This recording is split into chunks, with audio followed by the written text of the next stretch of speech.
वर्तमान में अभी तो जब माँ सरस्वती के किसी मंदिर का बुलावा आता है तो मेरे जैसे व्यक्ति को लगता है कि इससे अच्छा कोई मौका नहीं है जब अपने बच्चों से मिलना, चाहे शिक्षकों से मिलना, उस विद्यालय परिवार के लोगों से मिलना।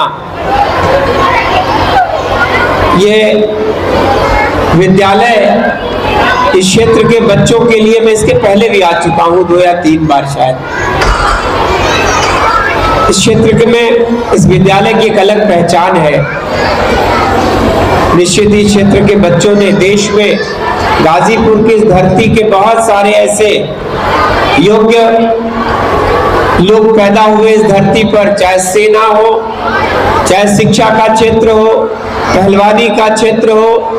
एक एक नाम आप सबको पता है कि गाजीपुर, चाहे वीर अब्दुल हमीद का तो धाबुपुर सराय हो, हर क्षेत्र में गाजीपुर के लोगों की इस हिंदुस्तान में अलग पहचान है। और तो और देश की सीमाओं की रक्षा में अगर इस देश के किसी जिले में सर्वाधिक कुर्बानियां दिया होगा इस भारत माता की रक्षा के लिए तो उस जिले का नाम गाजीपुर है। बड़े गर्व से कहता हूं, मेरा भी सौभाग्य है कि मैं भी गाजीपुर का रहने वाला हूं। गौरव की अनुभूति होती है जब जिले का नाम आता है। तो आप सब इस माटी के जन्मे लोग हैं, शहीदों की धरती है, शहीदों का जिला है। विद्यालय इस क्षेत्र के बच्चों के लिए, उनको आगे बढ़ने के लिए, उनको बहुत कुछ सिखाने के लिए, और ये जो वार्षिकोत्सव का आयोजन होता है इस साल भर का लेखा जोखा है। कैसे कोई बच्चा अच्छा नंबर पाया, चाहे वो मेरिट में आया, चाहे वो टॉपर है, कुल मिला के आज बच्चों का उत्साह वर्धन के लिए ऐसे अच्छा कोई मौका नहीं होता। आपने अपने बच्चों को बहुत सिर्फ पढ़ाई के साथ साथ जो सांस्कृतिक कार्यक्रम देख रहे थे, हम सभी अभिभूत है कि बच्चों ने कितनी अच्छी तैयारियां किया है। शिक्षा के साथ साथ उनके चतुर्दिक विकास के लिए जब आप उनके अंदर जो ईश्वरीय प्रतिभाएं होती हैं, चाहे वो नृत्य है, गायन है, वादन है, ईश्वर ने किसी को गला अच्छा दिया, अच्छा गायक बन सकता है। शास्त्रीय संगीत की विधाओं से जुड़कर बच्चे अपना नाम रोशन कर रहे हैं। तो सबका चतुर्दिक विकास का मतलब कि जितना भी आपके अंदर ईश्वरीय गुण है उन सबको निखारने का काम विद्यालय करता है। और इस विद्यालय ने अपने बच्चों के साथ बहुत मेहनत किया है, वो दिखाई दे रहा है। तो मेरे जैसा व्यक्ति तो अभिभूत है। आपके कंधे पर बहुत बड़ी जिम्मेदारियां होती हैं।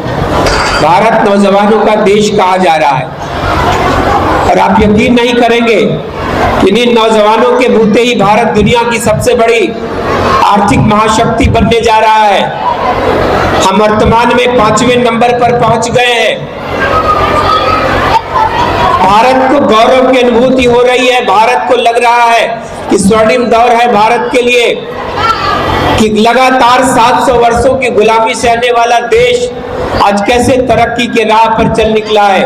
इस देश का एक ऐसा नेतृत्व मिला है, इस देश को परम आदरणीय काशी के सांसद और देश के प्रधानमंत्री, जिनका ये तीसरा कार्यकाल है, और अपने इन 11 वर्षों में उन्होंने भारत को कहां से कहां लाकर खड़ा कर दिया है। दुनिया में आज भारत की तरफ सारा संसार देखता है। कल्पना करिए कि जो देश अपने यहाँ सुई नहीं बनाता था, अंग्रेजों ने जब इस देश को खाली किया, हमारे देश में कुछ भी नहीं बनता था। सारी चीजें अंग्रेज अपने देश से बना के लाते थे, रॉ मटेरियल हमारा और बनता उनके देश में था।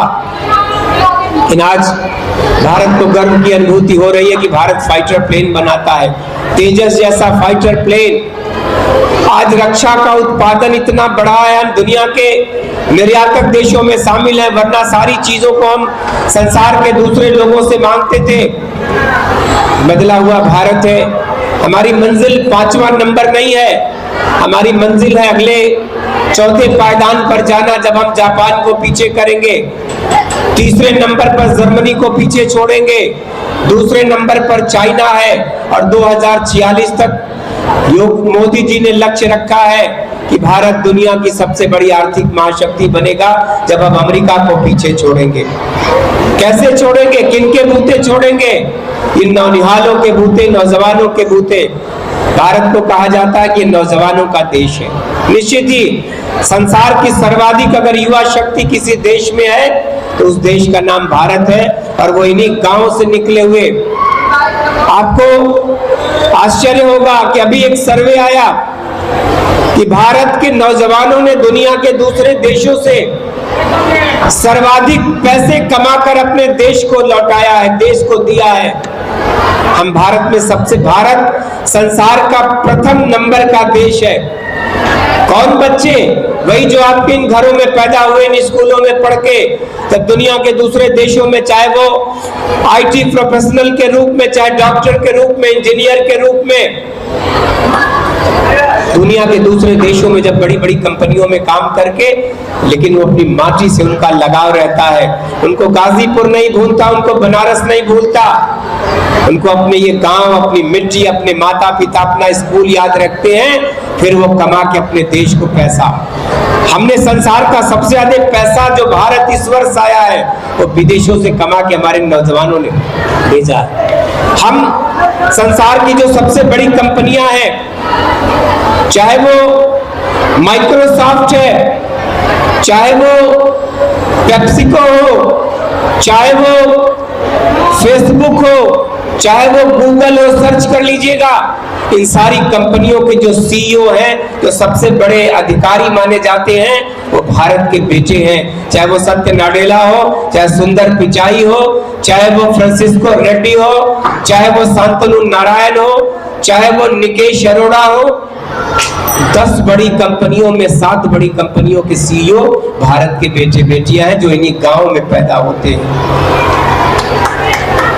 आपको नहीं लगता कि इसमें का कोई बेटा, चाहे वो तमिलनाडु का हो, चाहे आंध्र प्रदेश का हो, चाहे उत्तर प्रदेश का हो, चाहे उत्तरांचल का हो, लेकिन उनके सपनों में भारत बसता है, कहीं भी रहे।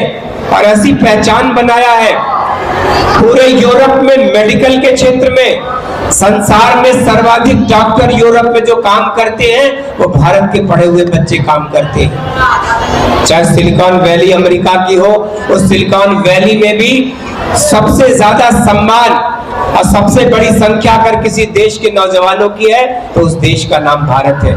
चाहे वो नासा हो, जहां अंतरिक्ष, अभी आप एक बेटी भारत की थी जिसका नाम है सुनीता विलियम्स, कल्पना चावला को आप भूले नहीं होंगे। इनकी रगों में भारत का खून दौड़ता है।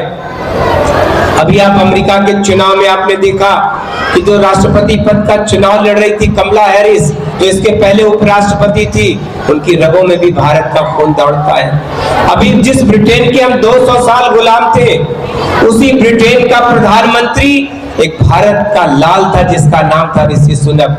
4 साल तक वो प्रधानमंत्री। कल्पना करिए कि जिन देशों के हम गुलाम हुआ करते थे, आज उसी देश की सत्ता के सर्वोच्च शिखर पर आपके भारत का कोई बेटा बैठता है। ये बदला हुआ भारत है। चाहे वो कनाडा की संसद हो, चाहे वो आयरलैंड का प्रधानमंत्री हो, चाहे सिंगापुर का प्रधानमंत्री हो, चाहे मॉरिशस हो, ट्रिनिडाद हो, टोबैको हो, गुयाना हो, फिजी हो। मॉरिशस के तो राष्ट्रपति प्रधानमंत्री दोनों भारतवंशी बनते हैं। ये बदला हुआ देश भारत है, जिसका परचम, जिसके नौजवानों का परचम सारे संसार में लहरा रहा है। तो आज इस सभागार से अपने लोगों से कहना चाहता हूं कि इन्हीं में बैठा हुआ कोई बच्चा जब कभी अपने जीवन की उन बुलंदियों पर पहुंचेगा तो निश्चित ही आपके विद्यालय का नाम रोशन करेगा, अपने जिले का नाम रोशन करेगा, अपने माता पिता का नाम रोशन करेगा। अभी आप जो बाइडेन की जो टीम थी उसमें 1 दर्जन से ज्यादा भारतवंशी थे, बड़े बड़े पदों पर बैठे थे। अभी ट्रंप की जो टीम बनी है उस टीम में भी आप भारतवंशियों का नाम देखते हैं तो आपको नहीं लगता कि कभी किसी दौर में जादू टोने का देश, गरीबी में, अभी 11 में 14 में जब सत्ता का हस्तांतरण हुआ तो भारत आर्थिक मामलों में दुनिया में 11वें नंबर पर था। हम बधाई देना चाहते हैं यशस्वी प्रधानमंत्री जी को कि लाभ के 5वें नंबर पर खड़ा किया है। और यही नहीं, 2047 तक उनका जो सपना है उस सपने को पूरा करने में इन्हीं नौनिहालों का, देश के इन्हीं नौजवानों का, देश की युवा शक्ति के भरोसे ही भारत ने वो ख्वाब देखे हैं, भारत ने वो जो सपना देखा है उसको पूरा करने के लिए इन्हीं एक एक गांव के जिले, गांव के स्कूलों के बच्चे, तो हम इस पूरे विद्यालय परिवार को, शिक्षक शिक्षिकाओं को ये कहना चाहते हैं कि अपने बच्चों में इतनी ऊर्जा भर दीजिए, इतनी जान भर दीजिए, इतना अच्छा ज्ञान दीजिए, और ज्ञान के साथ साथ आप अपने बच्चों को नैतिकता का पाठ जरूर पढ़ाइए कि वो जब कहीं दुनिया में रहे अपने गांव को न भूले, अपनी माची को न भूले, अपने माता पिता को न भूले, अपने उस गुरु को न भूले जिसको आप ईश्वर का दर्जा देते हैं।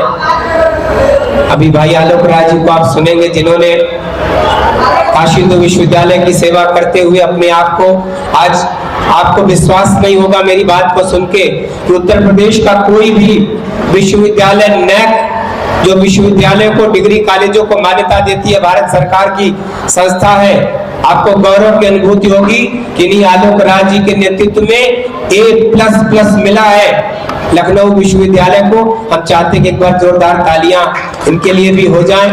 किसी संस्था को कैसे ऊंचाइयों पर ले जाना, कैसे उसकी नई पहचान बनाना, ये ऐसे गुरुजनों के ऊपर ही है।